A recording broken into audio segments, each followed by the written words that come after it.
નમસ્તે વિદ્યાર્થી મિત્રો, ડિજિટલ વિદ્યાલય યુટ્યુબ ચેનલમાં તમારું સ્વાગત છે. વિદ્યાર્થી મિત્રો, આજના વિડીયોમાં આપણે વાત કરવાની છે કે તમારી બોર્ડની પરીક્ષા છે નજીક આવી રહી છે. તો બોર્ડની પરીક્ષામાં ઉપયોગી બને એ માટે આપણે મોસ્ટ ટાઈમથી પેપર છે જોવાના છીએ. તો આજના વિડીયોમાં આપણે જોવાના છીએ ધોરણ 10 વિષય તમારો સામાજિક વિજ્ઞાન છે, એનો મોસ્ટ ટાઈમથી પેપર છે આપણે જોવાના છીએ. બરાબર, તમારી આ વખતની જે પેપર સ્ટાઇલ છે એ જ પ્રમાણેનું પેપર છે. આમાંથી મોસ્ટ ઓફ ક્વેશ્ચન છે ઘણા બધા આઈએમપી તરીકે લઈ શકીએ આપણે. તો બધા ક્વેશ્ચન છે તમારે સોલ્યુશન કરવાનું છે. બરાબર, અને કંઈ ડાઉટ હોય કે ન સમજે તો ખાસ કોમેન્ટ બોક્સમાં જણાવી દેજો. અને ચેનલમાં તમે નવા હો અને ચેનલને સબસ્ક્રાઇબ ન કરી હોય તો આપણી ચેનલ છે એને સબસ્ક્રાઇબ કરી નાખો અને બાજુમાં જે બેલ આઇકન છે એ દબાવી દો, જેથી કરીને જેવો પણ નવો વિડીયો આવે તરત તમારા સુધી પહોંચી જાય. ચાલો પેપર છે આપણે સ્ટાર્ટ કરીએ. એમાં સૌથી પહેલાં વિભાગ એ તમને આપેલો છે. એમાં સૌથી પહેલાં એક જોડકું છે કે અંબાજી જે છે, બરાબર, ત્યાં કયો મેળો છે? ગિરનારમાં આપણે ખ્યાલ છે કે હમણાં ટૂંક સમયમાં જ યોજાવાનો છે, ભવનાથનો મેળો છે. બરાબર, પછી ધોળકા છે, સુરત છે અને પટણા છે. તો આમાં શું આવેલું છે અથવા તો કાંઈ વસ્તુ યોજાતી હોય ત્યાં, બરાબર, વલ્લભી વિદ્યાપીઠ છે, પછી વૈઠાનો મેળો છે, નાલંદા વિદ્યાપીઠ છે. બરાબર, તો આ કઈ જગ્યાએ છે અથવા તો એ જગ્યાનું જે લખતું હોય ત્યાં તમારે જોડકા જોડવાના છે. બરાબર, ચાલો ત્યારબાદ બીજો ક્વેશ્ચન છે, ખરા ખોટા છે જણાવવાના છે. એમાં છઠ્ઠો ક્વેશ્ચન મીન્સ કે 5 ક્વેશ્ચન શોમાં આવી ગયા કે નાલંદા વિદ્યાપીઠના બૌદ્ધ આચાર્ય નાગાર્જુન હતા. બરાબર, આ વિધાન સાચું છે કે ખોટું એ જણાવવાનું છે. ખાસ આ કોમેન્ટ કરવાની છે. તેવા સાતમું છે કે સામાન્યપણે મળી આવતા સંસાધનોને સામાન્ય સુલભ સંસાધન કહેવાય છે. આ વિધાન સાચું છે કે ખોટું?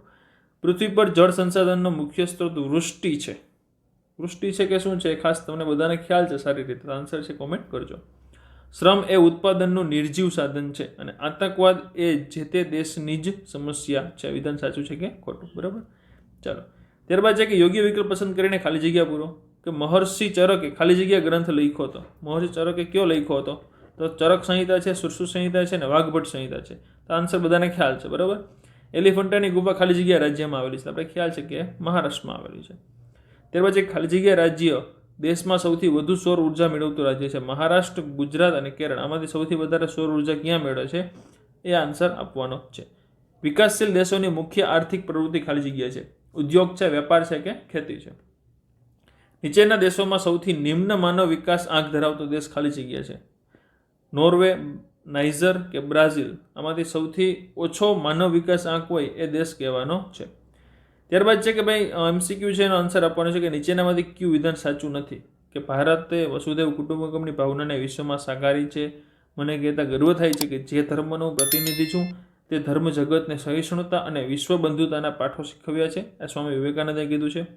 ડચ અને અંગ્રેજોને પણ સહિષ્ણુતા અને વિશ્વ બંધુતામાં માનતી ભારતની પ્રજાએ આવકાર્યા.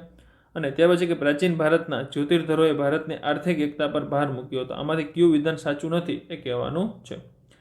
17મું છે કે આ જમીન હિમાલયની ખીણો અને ઢોળાવવાળા ક્ષેત્રોમાં 2700 મીટરથી 3000 મીટર સુધીની ઊંચાઈ પર જોવા મળે છે. તેનું સ્તર પાતળું અને અપરિપક્વ છે. તે કયા પ્રકારની જમીન છે? લેટેરાઇટ છે, દલદલ છે, પર્વતીય છે કે લાલ જમીન છે? ત્યારબાદ છે 18મો ક્વેશ્ચન કે બહુહેતુક યોજનાઓને તેના લાભાન્વિત રાજ્યની સાથે જોડી ક્રમ પસંદ કરવાનો છે. ભાખરા નાંગલ યોજના છે કયા રાજ્ય સાથે જોડાયેલી છે? કોશી છે, નાગાર્જુન સાગર છે અને નર્મદા છે. બરાબર, આ યોજના છે અલગ અલગ રાજ્ય સાથે જોડાયેલી છે. બરાબર, તો એ ખાસ તમારે આન્સર છે આપવાનો છે. બરાબર, પહેલામાં શું આવે, બીજામાં શું આવે? ચાલો ત્યારબાદ છે આપણે આગળ ક્વેશ્ચન જોઈએ કે વિશ્વ વેપાર સંગઠનની સ્થાપના ક્યારે થઈ હતી? વિશ્વ વેપાર સંગઠનની સ્થાપના બધાને ખ્યાલ છે. તો 1995ની સાલ તો ફિક્સ છે, પણ મહિનો અને તારીખ છે ફરે છે. ખાસ એમાં ધ્યાન રાખવાની છે. પછી ભારતમાં નક્સલવાદી આંદોલનનો ઉદ્ભવ પશ્ચિમ બંગાળના કયા વિસ્તારમાંથી થયો હતો? નક્સલબારી, નોર્થ બારી, ઉત્તર બારી કે ઉત્તર પૂર્વ બારી? બરાબર, ત્યારબાદ ક્વેશ્ચન આપેલા છે 4 ક્વેશ્ચન છે. એનો ટૂંકમાં જવાબ આપવાનો છે એક બે વાક્યમાં. કે ગુજરાતમાં રોપવે કઈ કઈ જગ્યાએ આવેલું છે? આપણે ખ્યાલ છે ગિરનારમાં આવેલું છે, પછી અંબાજી આવેલું છે. બરાબર, તે જગ્યાના નામ છે આપવાના છે. ત્યારબાદ છે કે ભારતમાં સૌથી ઓછી ગરીબી ધરાવતું રાજ્ય કયું છે?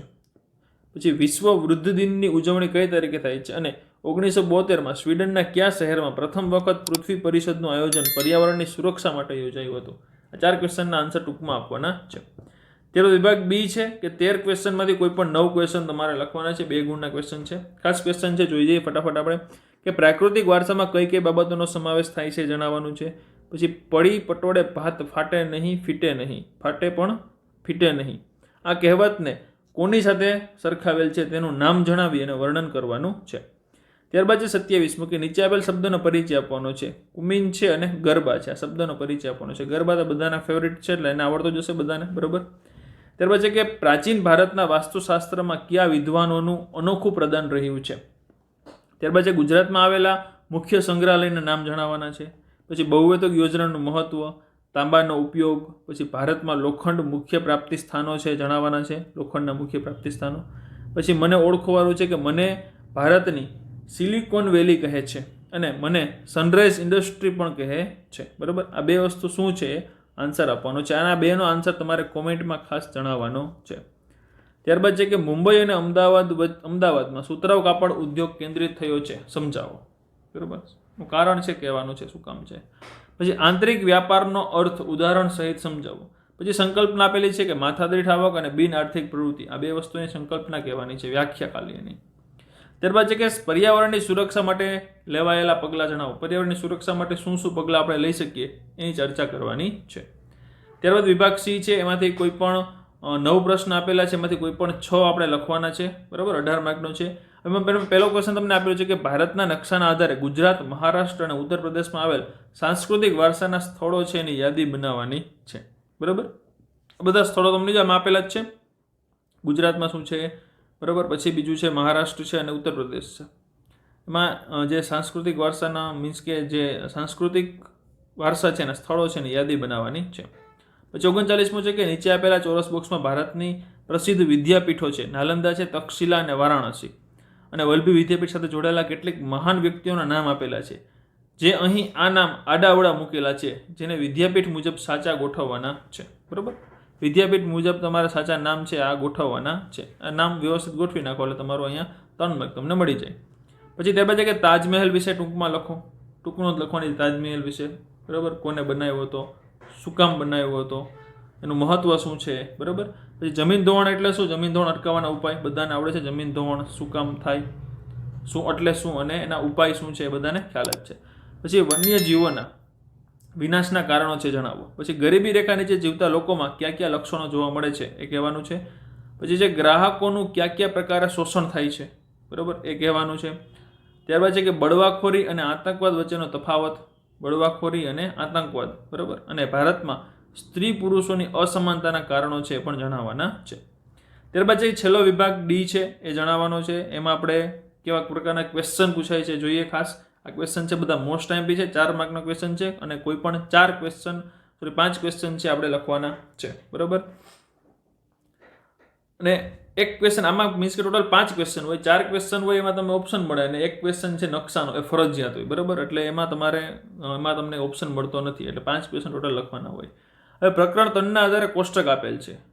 આ નમૂના મુજબ ઉત્તરવયમાં કોષ્ટક બનાવીને માગ્યા મુજબ ગુજરાતના શિલ્પ સ્થાપત્યના સ્થળોના નામ સાથે 3 ક્રમ સુધી યાદી બનાવીને લખવાનો છે. ઉદાહરણ તરીકે ગુજરાતીની મસ્જિદ છે તો જામા મસ્જિદ અમદાવાદમાં આવેલી છે. પછી ગુજરાતના મંદિરો, ગુજરાતની વાવ, બરાબર. આ 3 નામ છે લખવાના છે. જૈન મંદિરો અને ગુજરાતની ગુફાઓ, બરાબર. સ્થળ લખવાના છે, ક્યાં આવેલી છે લખવાનું છે, બરાબર. ત્યારબાદ છે કે ગણિત શાસ્ત્ર ક્ષેત્રે આર્યભટ્ટે કરેલી શોધો વિશે નોંધ લખવાની છે. ત્યારબાદ છે કે તફાવત સમજાવવાનો છે, ખરીફ પાક અને રવિ પાક, બરાબર. પછી તમને કૃષિના 2 પાકોના ચિત્ર આપેલા છે. આ પાકને ઓળખીને પાકનું નામ જણાવવાનું છે અને મુદ્દાના આધારે માહિતી આપવાની છે. એમાં તાપમાન કેવું જોઈએ, વરસાદ જોઈએ કે ન જોઈએ, જમીનની અનુકૂળતા અને ઉત્પાદકના રાજ્યો સૌથી વધારે ક્યાં થાય છે એ જણાવવાનું છે. પાકના આધારે જણાવવાનું છે, બરાબર. ચાલો, એટલે તમને એના ચિત્ર જે આપેલા છે એની ઉપર તમારે કહેવાનું છે. પછી ત્યારબાદ છે કે બેરોજગારીના પ્રકારો સમજાવો. બેરોજગારીના પ્રકાર છે સમજાવવાના છે. પછી ISI, FPO, MPO અને HACCP આ 4 માર્કાના પૂરા નામ લખી આ માર્કાનો ઉપયોગ કઈ વસ્તુ માટે થાય છે એ જણાવો, બરાબર. ISI નો માર્કો આપણે બધા નામ સાંભળેલું હોય, એનો ઉપયોગ ક્યાં થાય છે એનું પૂરું નામ જણાવવાનું છે, બરાબર. ત્યારબાદ છે કે બાળમજૂરી એટલે શું, ભારતમાં બાળમજૂરી કયા ક્ષેત્રોમાં જોવા મળે છે અને આ જણાવી બાળમજૂરીના કારણો પણ જણાવવાના છે. ત્યારબાદ 54નો ક્વેશ્ચન કે જે ફરજિયાત છે કે તમે આપેલા ભારતના નકશામાં છે સ્થાન દર્શાવવાના છે. રણ પ્રકારની જમીન, રાષ્ટ્રીય ઉદ્યાન ગીર, સુતરાઉ કાપડનું ઉદ્યોગનું કેન્દ્ર એક મુંબઈ અને ચા પકાવતો એક પ્રદેશ, બરાબર. નીચેનો ક્વેશ્ચન છે કોઈ આપણા માટે કામના નથી, બરાબર. ચાલો, એટલે આ તમારું સામાજિક વિજ્ઞાન છે એનું મોસ્ટ એમપી ક્વેશ્ચન પેપર હતું. આ ક્વેશ્ચન પેપર ખાસ કરી લેવાનું છે. ઘણા બધા ક્વેશ્ચન છે આમાંથી પૂછાઈ શકે તેવા છે, બરાબર. કોઈ પણ ક્વેશ્ચન બાકી રહી જાય નહીં એનું ખાસ ધ્યાન રાખવાનું છે. અને કંઈ ડાઉટ હોય, કંઈ ન સમજાય તો ખાસ કોમેન્ટ બોક્સમાં કોમેન્ટ કરી દેજો. અને ચેનલમાં તમે નવા હો અને ચેનલને સબસ્ક્રાઇબ ન કરી હોય તો આપણી ચેનલ છે એને સબસ્ક્રાઇબ કરી નાખજો અને બાજુમાં જે બેલ આઇકન છે એ દબાવી દેજો, જેથી કરીને જેવો પણ નવો વિડીયો આવે એ તરત તમારા સુધી પહોંચી જાય. બરાબર? અને વિડીયો છે તમારા બધા મિત્ર સુધી શેર પણ કરતા રહેજો, જેથી એને પણ સંપૂર્ણ માહિતી છે મળતી રહે. ચાલો મિત્રો, મળીએ આપણે નવા વિડીયોમાં. ત્યાં સુધી આવજો મિત્રો. જય હિન્દ, જય ભારત.